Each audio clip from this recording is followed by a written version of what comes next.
What's up, world? It's me, Gary with the G.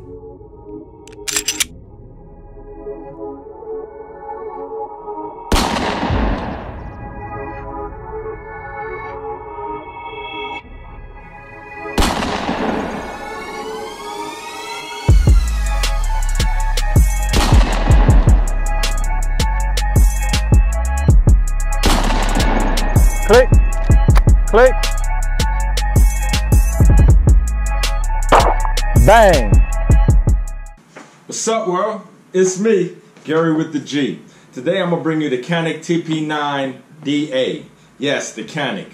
I haven't heard of the Canik until I just visited my local gun store called AZ Guns. They had this in the showcase. They had actually a good variety. And these times it's hard to go in the gun store and see more than maybe 8 or 9 guns. They had a good variety at the time. This was like a week or so ago, a week or two ago. And they had this firearm, and I'm looking at the firearm and I'm like, what is that firearm right there? It looks different. Is it a good firearm? In my head I'm thinking, is it a good firearm? They had a sticker price of $350 labeled on it. So I asked him, I said, what is this firearm? He said, these are really good firearms. They actually work pretty well. Even though that guy was a G fan, you know, he was a Glock boy. You know, I'm not really a Glock fan, but Glocks are pretty decent firearms, or very good firearms. I'm just not a fan of them. So anyway, he hands me the firearm and I'm feeling it. I'm like, it feels good. Has a nice weight to it. And I'm, you know, racking the slide back, removing the magazine just to make sure, you know, everything seems fine, and it felt good in my hand. So I said, you know what? I looked at it, I said, excuse me. I looked at it, I said, hold on. Is it $350? He said, no, right now we're selling them for $299. I said, man, get out of here, man. You serious? $299 for a firearm right now? I said, thank you, man, thank you. Let me take that one, and I want another one. So I bought 2 that day. I bought 2 firearms, 2 Caniks, 1 subcompact and 1 full size. Today I'm going to show you the full size. I want you guys to check the videos out because I'm going to do a review on the subcompact because it's a little bit different as far as the features go, and of course the size as well. But it's still, that firearm is a great firearm as well. So I'm going to show you this firearm today. One thing I noticed is that it came with a hard shell case. And that hard shell case wasn't just a hard shell case. It has 2 holes. Those 2 holes are for putting locks inside to lock this case. So that means this case you can take on the plane with you. No, not on the plane with you, but it could ride a passenger seat below the plane while you fly up top. All right, once you go through the proper channels. All right, so enough of that. I'm gonna get into it. It comes with this case. I'm gonna show you what it comes with, and it's a cool case too. Got the logo on it.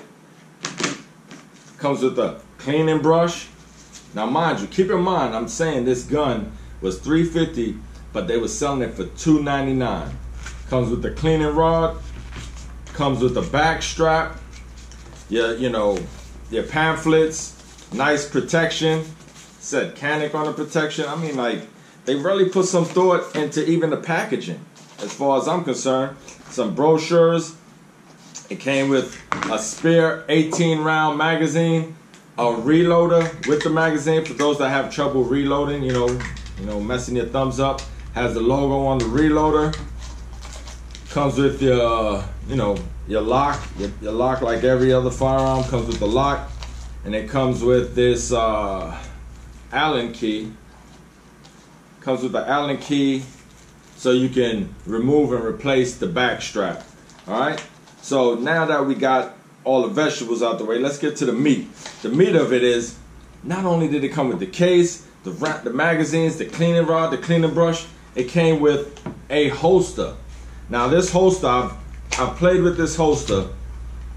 I've played with this holster, and this holster it's not the greatest holster, but I'm gonna show you that it is a solid holster. Would I wear it? Nah, I'll probably get a different holster for this if I was gonna carry it, but as you can see, it's a solid holster. This thing fits snug. It has 2 belt loops where you can wear it on the inside or outside the waistband. You can flip it over. It's all plastic made. I mean, it's not the greatest, but if that's what you could afford, guess what? It's a great deal. So let's go ahead and clear this firearm. It also comes with this, by the way, a flag. So, you know, a chamber indicator flag to let you know that nothing's in the firearm, no rounds in the firearm. So let's clear this firearm. See, there's nothing in the magazine. Nothing's popping out. Nothing's in the barrel. So we're good. Let's go over this firearm, man. Like, I still can't believe that it was $2.99. Like, I think I ripped them off, honestly. I think they got ripped off. I think I beat them in the head for this one. So you got your other 18-round magazine. This is a 4-inch barrel on this, so it's considered a full size, though it's still pretty. I wish I had my Glock 19 here to compare the size comparison. I believe it's going to be shorter, a little bit smaller than the Glock 19, but it's around that style, I should say. It has back serrations. It has Warren sights on there, so there's no dots. It's just a blacked out black sight and a white dot in front sight, which isn't the greatest, but guess what? You can still get on target. I haven't shot this yet. I'll let you know how that go when I do shoot it, or maybe I won't, but you know, I think it would shoot fine.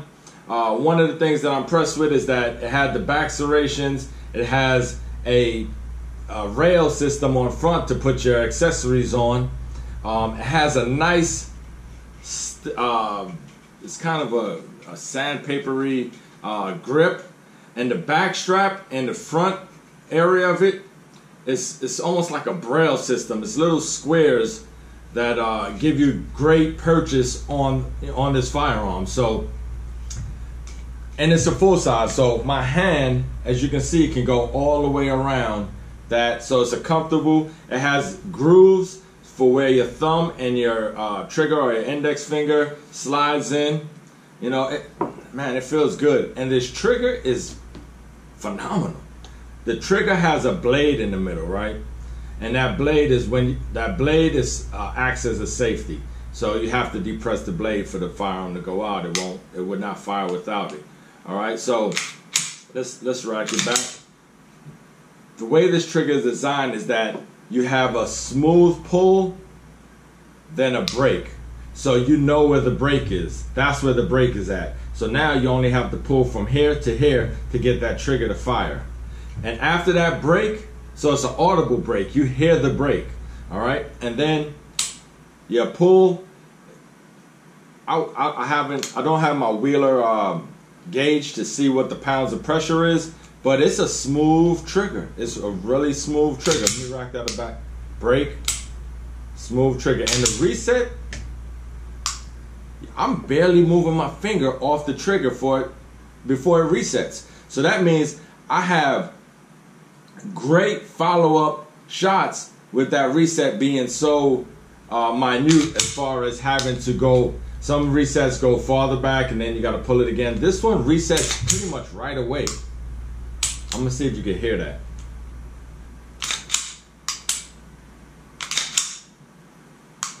Right there, right there. I mean, that trigger is awesome. Like $2.99, man. I'm still thinking they made a mistake. Other features of the gun, again, the serrations. The mag release is ambidextrous. You know, the rounds eject on one side, the right-hand side, but the mag release is ambidextrous. The slide lock isn't. The slide lock is only on the left side, right here. But the slide lock is sort of recessed, so it doesn't protrude as much, unlike the other one that I bought. That one protrudes, but it's ambidextrous. But again, we're not going to go into that now. But if you look at it, it's a long release lever. So it's easier to grip and manipulate pretty simply, which is awesome. It has a large hand guard, so for bigger fingers, or if you're wearing gloves, you can easily fit your finger in that hand guard, in that trigger guard. I mean, okay, that's pretty good. Some other things. Wow, it has an indicator to let you know that the trigger system is ready to fire. Whether or not it has a load in it or not, it's not really a load indicator. It just lets you know the trigger is ready to fire by that red dot that's right there. And once you pull the trigger, you notice it's not there any longer. So that's a cool function, which when if I'm carrying this, it's gonna always be like that. There is no safety on this besides the trigger safety. There's no other external safety except being precautious, that is. All right, so we went over the trigger, slide release. Oh, the takedown on this. I mean, I would say it's comparable to Glock, but it's much easier. This is how quick you can take this thing down. Oops. The takedown on this is so simple. It's so simple. You bring it back just a little, you pull down, squeeze the trigger, and you release. And the only reason I had to squeeze the trigger is because I had it actually active, as far as the trigger was ready to fire. So that's the only reason I had to pull the trigger. Okay, so here are the inside mechanics. Just like any other, pretty detailed with, you know, your firing system, your trigger system, your slide. And here's the thing, this captive spring is metal and polymer, it looks like, and it's heavy duty. It feels heavy duty, so I don't see a problem with that going in the future. No problems with that in the future. And here's your 4-inch barrel. Nothing fancy. It says 9 by 19 on there. But yeah, let me put this back together. If you know right now, if you've been searching for a firearm right now, you know you're gonna pay a hefty ticket for a firearm right now. So for me to find this firearm with all of these accessories, a nice feel to it, scan, for $299, come on, I'm a winner. I just hit the jackpot, baby. So, oh, we didn't even talk about that. It has that bronze Cerakote color to it. Come on. Look, man. I'm glad I walked in that gun store today, and I want to thank those guys at AZ Guns for not price gouging and still giving a sale in these days and times. So if you go visit them, tell them Gary with the G had sent you in there. They're not paying me for that, by the way. I don't get paid for any of these videos. I do these videos for the love of it. You know, so you can critique it, you could say I messed up or whatever. It doesn't matter to me. What I do this for you because I love doing it. So it'd be much appreciated if you could support the channel by just hitting that like button, hitting that subscribe button, and telling a friend to tell a friend about the channel so we can get these ratings up so more people can see this content. All right, today was the Canik TP9DA with 18-round magazines and a bronze finish. What you think about it? Leave me a comment below. Tell me. I like the feedback. I like positive feedback. I like the negative feedback. People got an opinion. It doesn't matter with me. This is a 2A channel, so it doesn't matter to me. You're not gonna hurt my feelings. No way, sirree. So, till next time, I want y'all stay tuned. This is me, Gary with the G, and I'm signing out. Peace.